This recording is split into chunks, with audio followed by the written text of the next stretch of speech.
लहंगा बारात में उठा दे हम लहंगा बारात में उठा दे।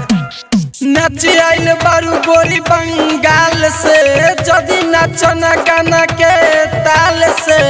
नच आइल बारू गोरी बंगाल से जदी नचना गाना के ताल से। बारू भूखाइल सबे बुता दे हम बारू भूखाइल सबे बुता दे हम लहंगा बारात में उठा दे हम लहंगा बारात में उठा दे हम लहंगा बारात में उठा दे हम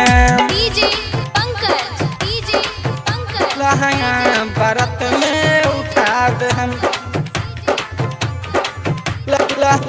लहंगा बारात में उठा दे। रे बबी नया में करलू बहाना गोरी के लइका सबे लुट लिखा जाना गोरी के लइका सबे लुट लिखा जाना गोरी। रे बबी नया में करलू बहाना गोरी के लइका सबे लुट लिखा जाना गोरी। मुँह में लॉलीपॉप धरा दे हम मुँह में लॉलीपॉप धरा दे हम लहंगा बारात में उठा दे हम लहंगा बारात में उठा दे हम लहंगा बारात में उठा दे हम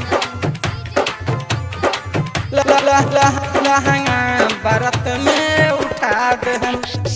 राइटर तिउला पूछे तोहर का बाफिस हो राइटर तिउला पूछे तोहर का बाफिस हो रमेश प्रेमी के दे द एगो किस हो रमेश प्रेमी के दे द एगो किस हो।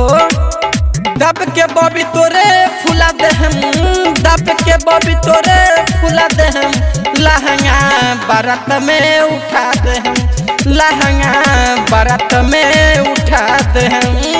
Super recording studio Adapur.